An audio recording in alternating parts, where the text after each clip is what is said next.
consider campaign.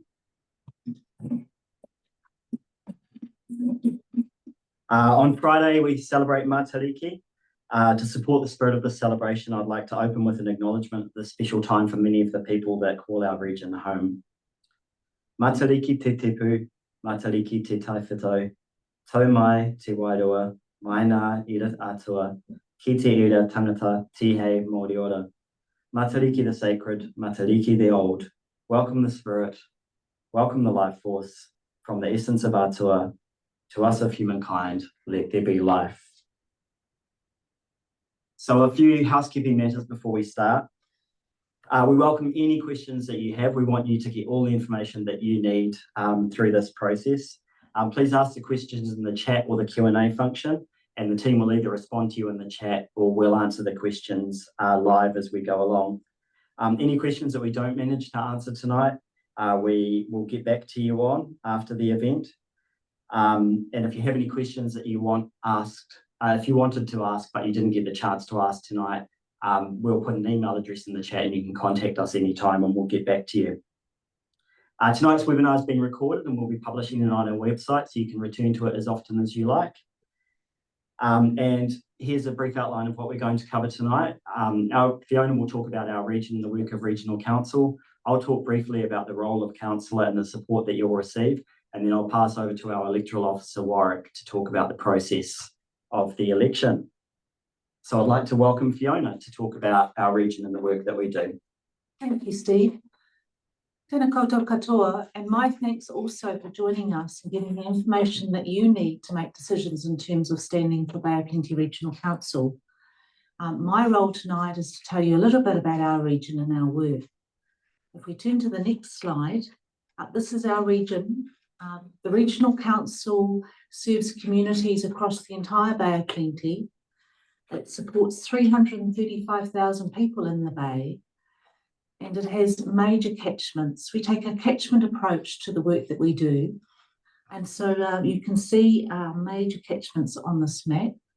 Also of note is that we are one of the few regions that has offshore islands, and again, they are evidenced on this map. We also have the wonderful Rotorua Lakes, and so this is a region of incredible diversity in people. We have over nearly 30% of our population identify as Māori, nearly 8% of our people identify as neither Māori or European Pākehā, and the diversity of our natural resources is evident from this map. If I turn to the next slide, the Bay of Plenty Regional Council, when it sets its long-term plan, it also consults on its strategic direction. And this slide shows the strategic direction of Bay of Plenty Regional Council. I'd like to highlight that the vision for Bay of Plenty Regional Council is Bay of Plenty thriving together, mō te tau mō ngā tangata, for the people in the environment we thrive. I'd also like to highlight that the values on this slide guide the Regional Council. They are approved by Regional Council, and they're fundamental to how council works and staff work to meet these values. The final thing I'd like to point out on the slide is the 5 community outcomes. These outcomes are particularly important to the Regional Council because they prioritise what the Regional Council makes decisions on and what it delivers for its communities. Every time there is a long-term plan, the Council reconsiders its strategic direction. They consult with the community on that strategic direction and they approve it through the long-term plan process. In the last long-term plan, there was a significant shift with these community outcomes, and we may expect another one in the future. It is a decision of Council. And as a guide of what we do, these are some of the key highlights of some of the work that the Regional Council is involved with. I would like to point out a couple of these that you may not be aware of, and that is a lot of the work that is delivered for our communities is delivered with volunteer groups and projects. In fact, nearly $2 million a year now is allocated to volunteers in order that the Regional Council can achieve the outcomes that were on the previous slide. One of the other key highlights on this slide is public transport. We're getting close to 3 million people use the public transport system in the Bay of Plenty. And it's not just in the major cities like Tauranga and Rotorua and Whakatane, but we have public transport that connects many communities with those cities so that people can connect with each other and do the business that they need to do. I think that is my final slide before I hand back over to you, Steve. Thank you, Fiona. So as you can see, it's a big job, a big leadership role. So I just want to talk briefly about the role and the support that you'll receive in doing it if you're successful in your candidacy. So if we jump to the next slide, elected members are the key to effective representative democracy. Your community gives you the mandate to lead on behalf of your region. You'll be guided by your community while also becoming part of a governance team that works together on behalf of the people who live here. In terms of the job, most elected members that you talk to will highlight the amount of reading involved in this job. We have hundreds of meetings every triennium. Every meeting has an agenda. Those agendas can range from about 20 pages to several hundred pages. And a lot of members will highlight that as one of the real challenges of the role, particularly when you first come into the job and you're deciding on what areas that you want to focus your attention on. The other thing that experienced members talk to me about is the ability to work as part of a governance group. So you'll be part of decisions that you may not necessarily always agree with. And the same is true of your colleagues sitting around the table. And that there's an art to navigating this that experienced members talk about. We try really hard to structure the work in a way that allows you to also have a life. Our core council meetings tend to be Tuesday, Wednesday and Thursday. And we tend to do those so they start later in the morning and finish early in the afternoon. So you have a chance to do things outside of that. There is some work depending on how involved you choose to get in other matters. There is some work that can happen on other days. For example, our co-governance committees and joint committees with other councils. One of the best things you can do if you really want to get an understanding of what's involved in being a councillor is watching some of our meetings, and almost all of our meetings are available on our YouTube channel. The link will be in the chat, and read some of the agendas and minutes from our meetings. And again, the link to that will be available in the chat.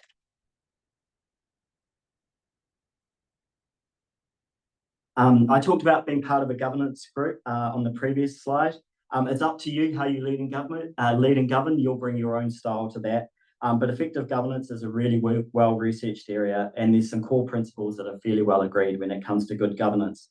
I won't go into all of those here, but if you want to learn more about that, we'll put the link in the chat to the LGNZ's Good Governance Guide. And finally, support for you in the role. So we run a really comprehensive induction program after every election. It runs over the first few months after the election. It's a mix of briefings, time together as a governing group, hearing from experts, and getting out in the field. We aim to give you all the information that you'll need to be successful in the role. I'll also work with you on individual development. We set funding aside, and I'll talk with you about anything you think you need to be a great councillor. And my team is here to support you with the day-to-day logistics of doing the job. And the organisation will back you and your colleagues to be successful for the Bay. So, Bay of Plenty Regional Council have selected elections.com as our election provider, and Warwick Lamp is our electoral officer. Warwick's here to run you through the practicalities of the election and what you can expect as a candidate and the rules governing the election process. So I'll hand over to Warwick. Righto. Thank you, Steve and Fiona. Yes, as Steve said, I'm here to go through the election process and give you the nuts and bolts of what it means to be a candidate. I've got around about 50 slides to go through, but you'll be pleased to know that I'm not going to read every word on every slide. Certainly won't be death by PowerPoint. Steve and Fiona have covered off some of the things about being an elected member that I covered in my presentation as well. So I'll skip through some of those slides pretty quick. Thanks, Natalie. Next slide. So as Steve said, my name's Warwick. I'm Council's election officer. I'm external. I work for a company called elections.com. Torna is the internal deputy election officer. Tauna is the person that most candidates would deal with when it comes to putting in their nominations and getting things underway. Next slide, please. So yes, I live in Tauranga. Our office is based in Christchurch, and these are the councils that we work for, including on the bottom line there, the regional councils that I'm electoral officer for. So, you know, we deal with lots of voting papers, lots of candidates, lots of councils, around about 1,500 candidates across those councils. I've been doing elections a long, long time. Since 1986, I've probably carried out about 900 different council elections or by-elections.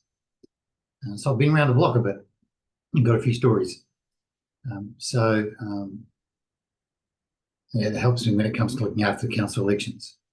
So as you see there, these are the organisations that can be involved in election, although in some of these not so much. The Electoral Commission just provide us with the electoral roll, the prelim and the final roll. The Ombudsman doesn't have any say or jurisdiction over council elections. Same with Legoima. I'm external to council, so my processes are separate. But our election process is entirely transparent. There's nothing to hide. If anybody wants to know anything, they just ask and I'll provide them with the information. The only person that I do answer to as election officer is a district court judge. Okay, what's Local Government about? As I said before, Steve and Fiona have covered quite a bit of this. Next slide, please. But it is, you know, it is a big business, as Fiona said. Lots of different activities, 125 different pieces of legislation that touch council. Annual turnover of more than 200 million, almost 550 full-time staff. So there's a big business with lots of moving parts. Next slide. And as Steve said, it is a big deal being an elected member. It is not a 5-minute job by any stretch. He gave you some of the details around, you know, the time frames involved, the number of meetings involved. And it is an important responsibility. We have the ability to have a real positive influence in how the region is shaped and carried out by the council. Next one, please. But I wouldn't be doing my job if I didn't say that it's not always a bed of roses. I won't dwell on this too much, but you know, you all know that these days in the social media world, things can sometimes get a bit negative and can attract some attention that we perhaps don't want. Part of the deal sometimes happens. So just doing that, being a candidate, you know, perhaps keep your campaigning self separate from your normal self. Use a different email address, different phone number from what you do in your normal day-to-day life. And when going to events, candidate events or campaigning, just be careful of the environment, know where your exits are and your de-escalation points, and do those things from there. As we see there on that slide, these are the high-level things that elected members do, remembering that they only employ one person, Fiona the CE. Fiona then looks after the rest of the staff. Next one, please. These are some of the core competencies of an elected member. Despite which constituency you might be from, you are there to think and make decisions region-wide. So not necessarily your own patch. The oath of allegiance that you carry out when you are at the inaugural council meeting is to look at things on a region-wide basis. Key to have some of those skills there, as Steve said, you know, lots of reading, lots of listening skills are handy. Public speaking skills, yeah, handy, but not essential. Once you've been on council for a few months and been around the council table, you'll soon pick up those public speaking skills. But as we said, big business, the ability to analyse and resolve those complex issues, very handy. Next one, please. As Steve said, he's covered, most of these. Lots of meetings, more than 100 a year. Chairperson, pretty much full-time job. Elected members, 2 to 3 days. Can go in cycles, long-term plan, annual plan time can be, almost 40 hours a week. In other times, perhaps not so much.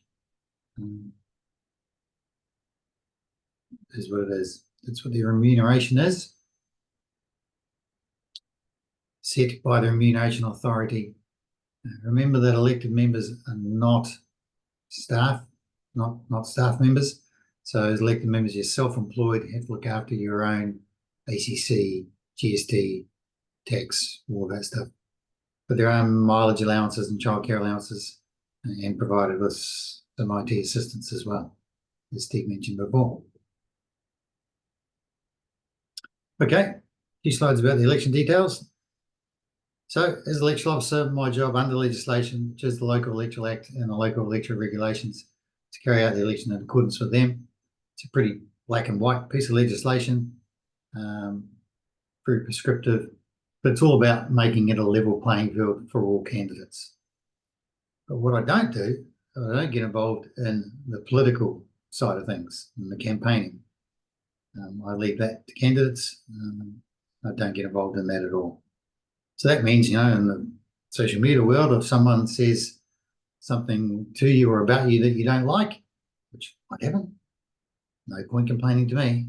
It's outside my sphere of caring. Okay. So this slide here, this is the key dates, very key slide. So lock these dates away in your memory banks. Here we are today, candidate briefing. Nominations open 4th of July and close Friday, midday, 1 August. Not 12:01, bang on midday. We'll talk a bit about that later. This time, this election, there has been changes to timetables, so the election period is now 10 days longer. It was 22 days last time, just over a month. So the voting papers will be out there for a longer time frame, and the nomination period is a few days shorter. And then council's inaugural meeting after the election results scheduled at this stage for the 30th of October. Next one. Okay, nominations. As Fiona said, you've got 7 constituencies. She showed you the map before where they were. And here are the number of members in each of those areas, along with the number of electors. Remember, in all cases, the names of the candidates on the voting documents will be in random order. So even within your household, you or your partner's voting papers, the order of the candidates will be different. And there are the constituencies, the general ones. Next slide is the Māori constituencies. Okay. So, as we said, nominations open 4th July, close midday, precisely midday, Friday, 1st of August. You'll get sick of me saying this, but please do not leave lodging your nominations to the last minute. We do is usually get 50% of our nominations in the last 48 hours. But every cycle, I encourage people to get them in early, because if you do leave it to the last minute, and the last minute is the last hour, and you bring in your nomination paper in person and there's something wrong, the nominator's not in the area or is not on the roll, you haven't got time to get it fixed by midday, and you're not a candidate. We are absolute with the time frame for the close of the nominations. You've got to be inside the door of the council building, council premise, before midday on Friday, the 1st of August. Same goes, you can scan and email all your documents. Normally 80% of our candidates do things electronically. Scan and email, nomination paper, profile photo, evidence of New Zealand citizenship, evidence of the $200 deposit. all good with that.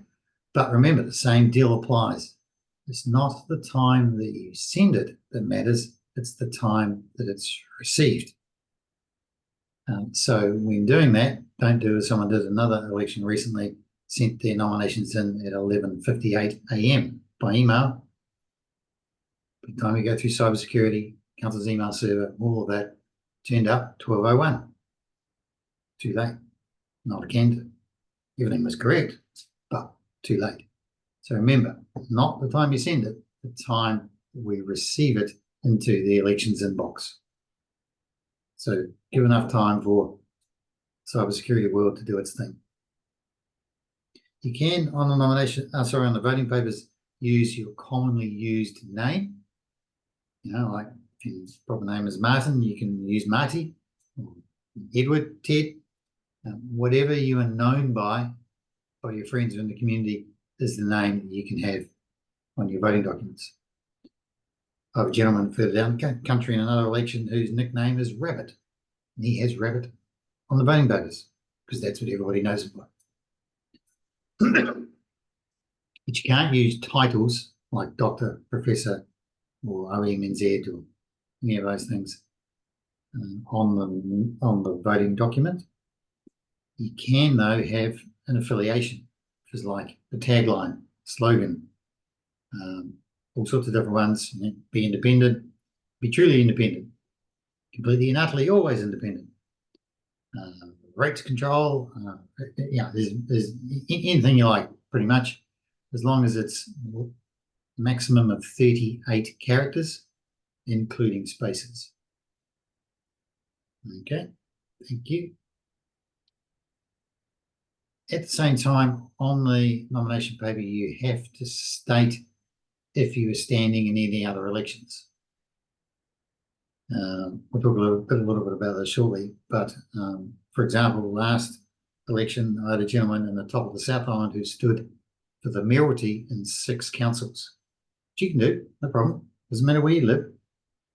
Stood in 6 councils, and on each of those nomination papers, he had listed the other councils that he was standing for, because that was shown at the top, the profile statement in the candidate profile book.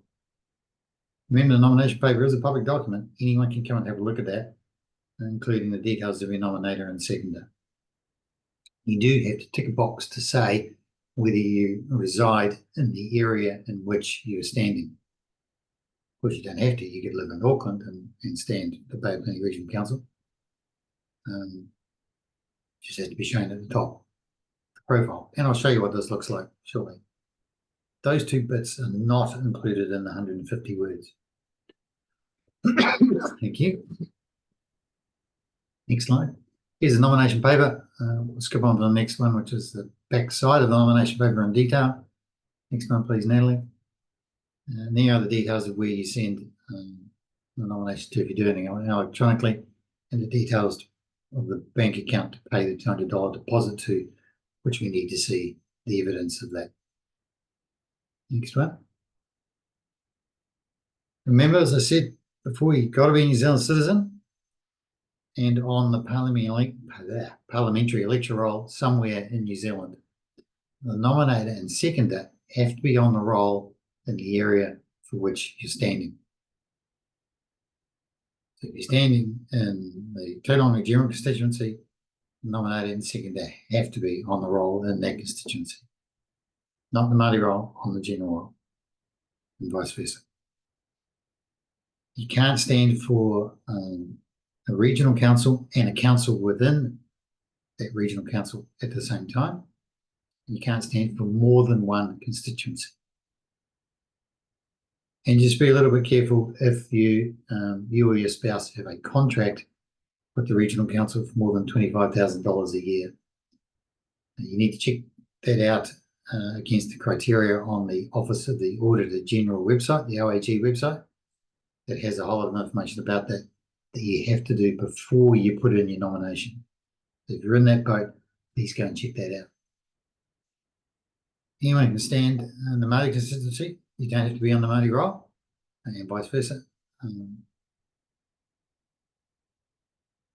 And as we said before, you can live outside the area, but you've got to state that.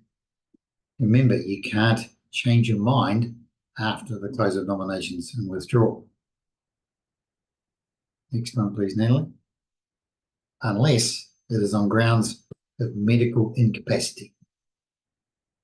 So you can't wait for nominations to close, take a look at the other candidates over the weekend, ring me up on a Monday and go, sorry, I'd like to withdraw.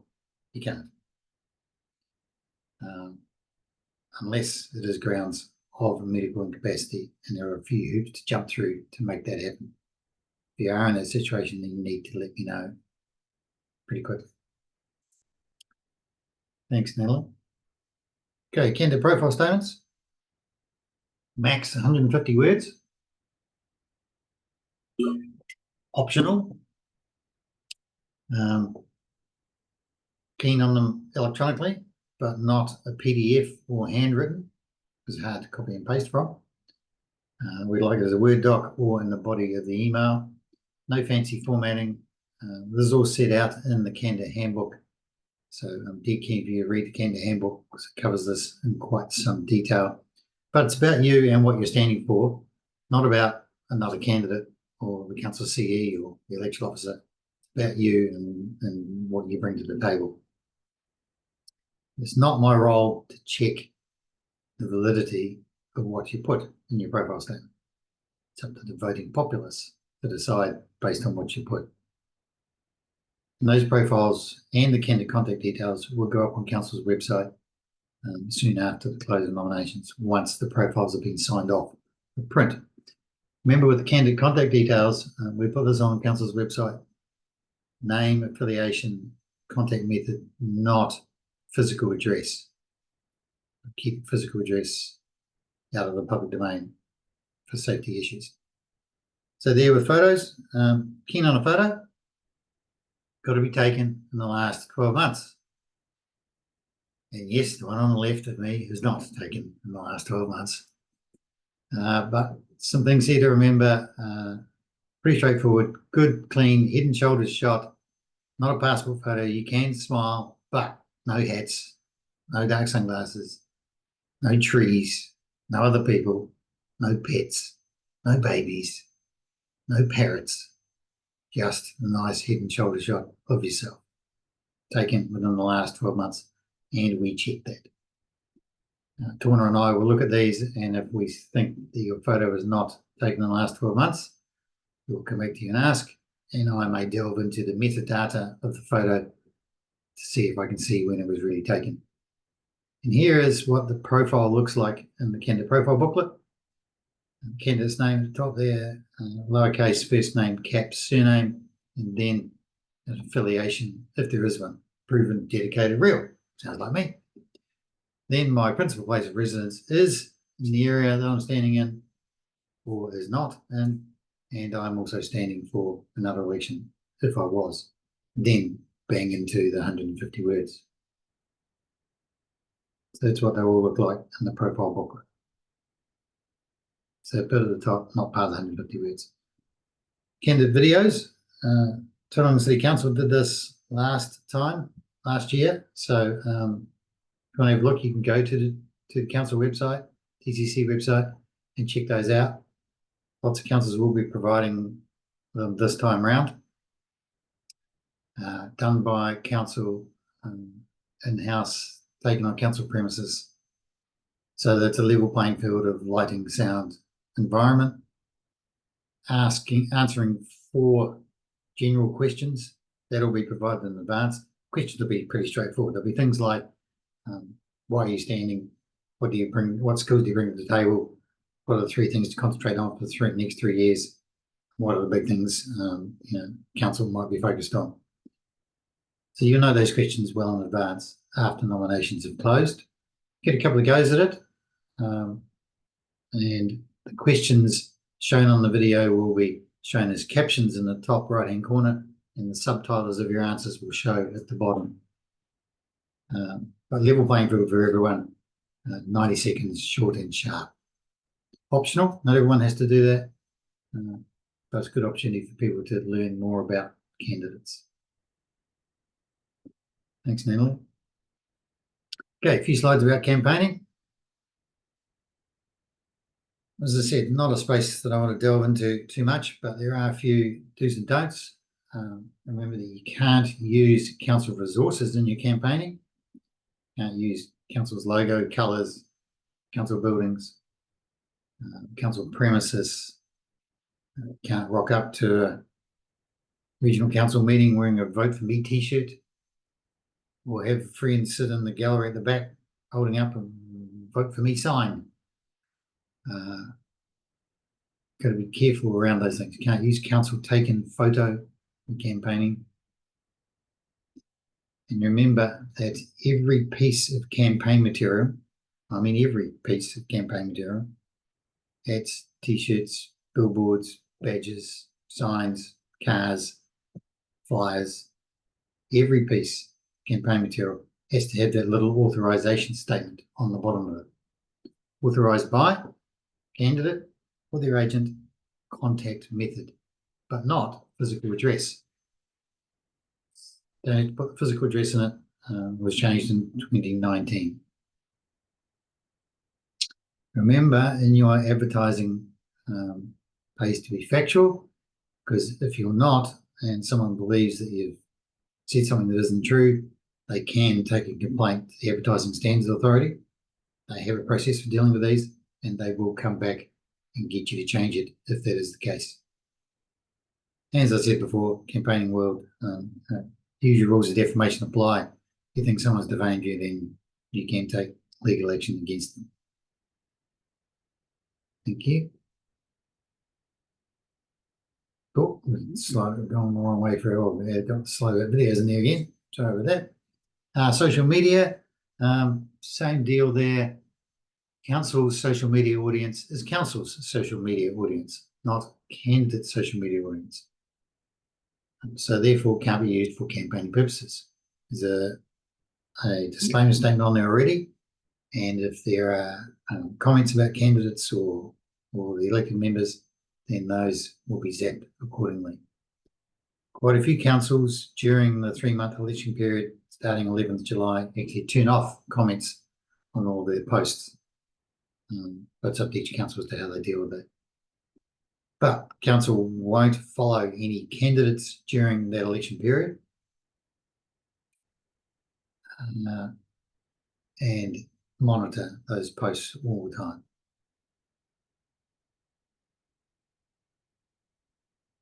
With social media posts from the council, you can take those posts and push them to your audience, no problem, anytime, with a campaigning message if you want to.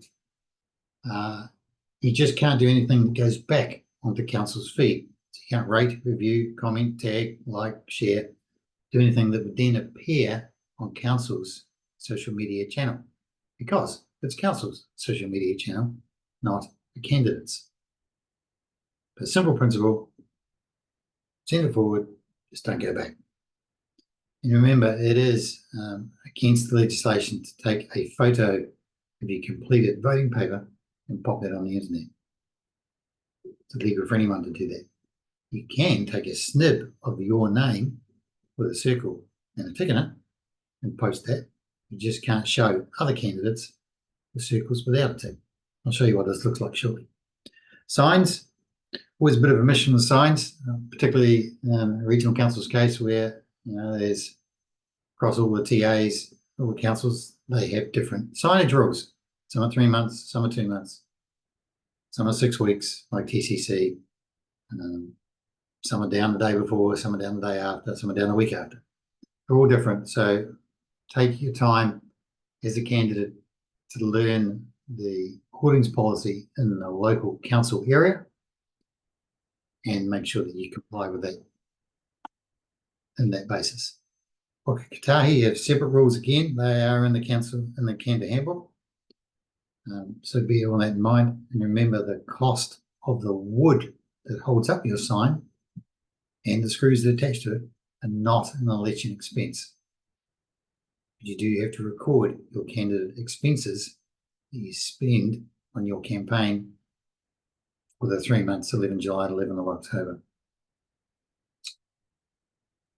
And any complaints about signs go to councils, the TAs, enforcement people. not the regional council, not the EO. So donations and expenses. You do have to record donations that you've received for your campaign, even if you received it last year. No time limit on donations. Yes, there is on expenses, not on donations.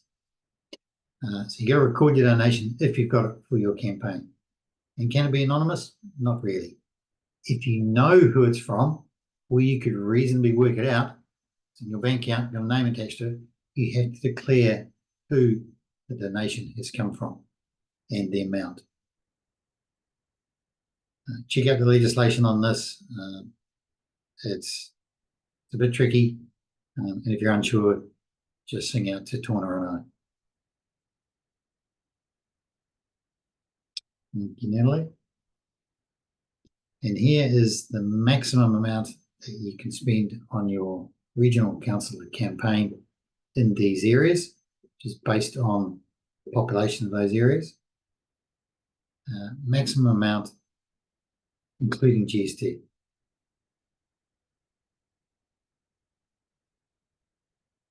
Applies 11 July, 11th of October. What I mean by that is it's not about the time period per se, it's about when does the campaign activity occur. So for example, you could put full page ad in the Bay of Plenty Times on the 10th of July, outside the 3-month period, because it's a daily paper. The next day, it's another paper. Previous day's paper, it's history, outside the 3-month period. If you put it on the 10th of July in a local magazine that was out in publication for a month, then yes, you have to record that because campaign activity is occurring within that 3-month period. Same if you're sign running your car. If you're sign running your car now and driving around for 4 months, then 3 months, the election period, 11 July, 11 October, of the 4 months, 75%. So you would put 75% of the cost of the sign writing in your candidate expenditure.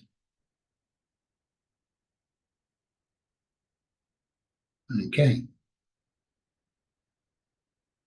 A couple of things that you're a little bit careful of is treating and bribery. You can't give away an item of value in your campaign, so you can't knock on doors and give out a pen because that's treated as bribery.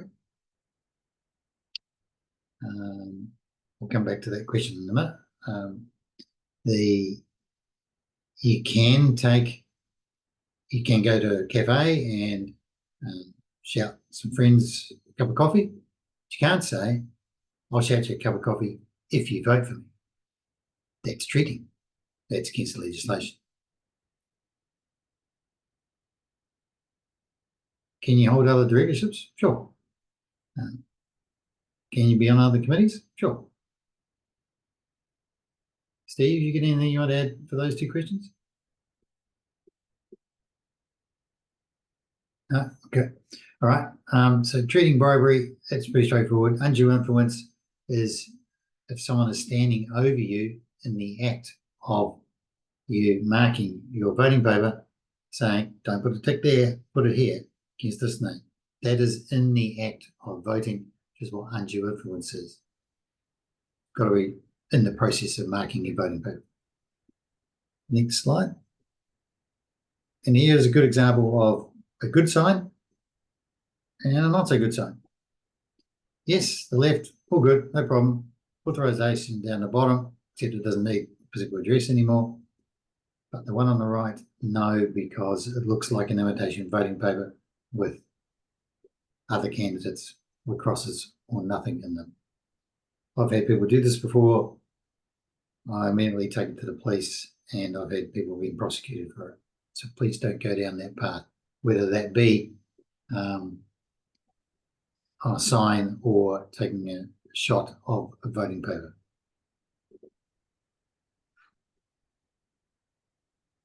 Okay, here's a good example. Car was sign written with an authorization on the back of it, all good, but ex-mayor of Horowhenua District Council parked his car right outside the front door of the council building in the council car park. Council resources, The mayor has a car park underneath the building. I chose to put it right outside for some promotion. So no, I moved that on. Council resource can't be used for campaigning purposes. Park it in a public spot. Thanks, Natalie. So this time around, orange bins are the way to go. We have lots of orange bins around the region and the various councils. The councils look after this themselves. In Tauranga, for example, in last year's election, there were 46 orange bins around and out in the community. Big, bright, easy to find supermarkets, council premises, transport hubs, different spots around the community, health centres. We had 85% of the votes that were returned for Tauranga were via the orange bins, only 15% through the postal channel, 10% by post, 5% by DX and the blue one. 33% of those came from the 6 big supermarkets. So they are going to be the way to go, and the details of where they will be put in each of the council's candidate profile books and on each of the council's websites. So they'll be strongly advertised and keen for candidates to push them out to their networks and encourage people to put their votes in those orange bins.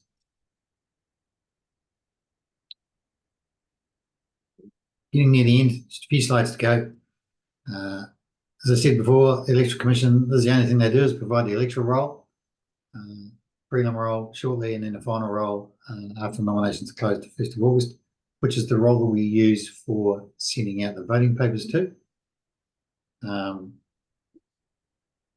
So if you've recently changed your address or moved, then please make sure you've updated your details with the Electoral Commission at vote.nz. Easy to do online. If you haven't done it by the 1st of August, then the voting papers are going to be sent to your old address, which probably won't want. But if they are, then that means, next slide, you've got to do a special vote,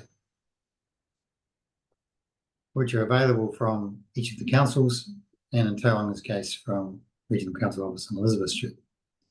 So these are for people who haven't received their voting papers, or have recently moved into the area, or you've lost it, dog's eaten it.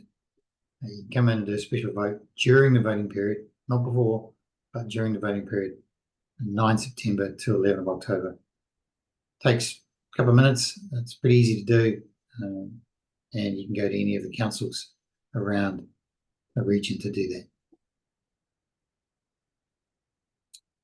Next one.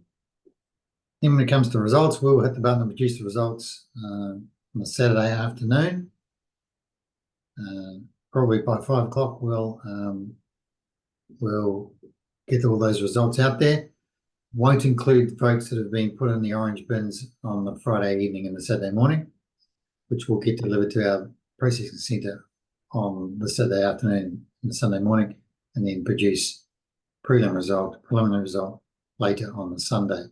So that will be all votes except for special votes, which will then be included in the final result on Thursday the 16th. And after that point, as we talked about before, on the timetable, there will be Council's inaugural meeting, which is a very formal process. It's a big deal, friends and whānau, and I think in the timetable was set for 30th of October, and yeah, quite a formal deal. And then after that, Council's induction process will kick into play. Okay, these are the resources that you can have a look at. Please check them out. As Steve said, come along to a council meeting, check out the council agendas that are on the council website. You'll see how big some of them are and how many attachments there are. But the key one, in the first instance, is make sure you read the candidate handbook in detail. Make sure that all the things I've covered tonight, you've got covered off in a lot more detail. And then those other things, like long-term plan, etc. And then the last slide. So, pretty straightforward. Unfortunately, for councils, no online voting yet. Maybe one day. Lots of orange voting bins around the region in each of the council areas that they will be advertising. Keep your eye out for those. They'll be really easy to find. Please do not leave lodging a nomination to the last minute. Get in early. Stick to your own campaign and the positivity of that. But remember to keep yourself safe when you're out doing your campaigning. And election day, Saturday, 11th of October. Good luck. So that's all of my presentation. Happy to take questions anytime or for you to contact me at any time. The contact details are on the council website. We'll catch up with Torna as well. Remember that we want to make sure that you go away here having all of your questions answered about the election process. But we are easy to get hold of and talk to about that more if you need to. Thank you very much. Ngā thank you, Warwick. A couple of questions in the chat, which I'll just briefly pick up on. I think Warwick might have responded to them during the presentation, and also the team's busily responding in the chat, but I'll just pick up on them quickly. So a question, can a candidate be chair or deputy chair of multiple committees? Absolutely. So it might be useful if I just briefly talk about how chairs are basically put into their positions. So unlike territorial authorities like Tauranga City Council or your local authorities, we don't elect a mayor. So the councillors are elected, and then the councillors themselves will elect their chair. And that will happen at the inaugural meeting on the 30th of October, and alongside that, a deputy chair will be elected. The new council will agree on a governance structure. So basically, you'll decide what the structure of your council looks like and what subcommittees, etc. you have. And then you will also appoint as a council to those committees. You can absolutely be on more than one of those, chairing one of those committees or deputy chair of one of those committees. Can you hold other directorships? Absolutely. That's the case for many councillors serving around the country. They have directorships of companies. The main thing for you to be aware of is you're subject to various pieces of legislation regarding conflicts of interest. So the Local Authority Members Interests Act, the Lagoima Act and Common Law all require that you manage those interests in certain ways, including declaring them. We ask you for an annual return of your interest, and they're published. So if you are a director of any companies, that will be made publicly known through that process of declarations. And then depending on items on the council agenda, you may need to withdraw from discussion on those items as appropriate. And then a question, you cited 25,000 for contracts with BOPRC directly. What about contractual interests with organisations like Port of Tauranga, TCC or NZTA? I think we might get in touch with you directly on that to provide more information. A good starting point is the Office of the Auditor General's guidance on this, but just to be certain, I'd just like to, it's quite a specific question, so I'd just like to make sure that we provide you with the correct information on that, so we'll follow up on that one. Thank you all for your questions. I'm just checking if there's any other questions that we can deal with in this session. I'm not sure that there is at the moment. But yeah, do keep the questions coming in. We want to make sure that you have all the information you need to make an informed decision about whether to stand or not.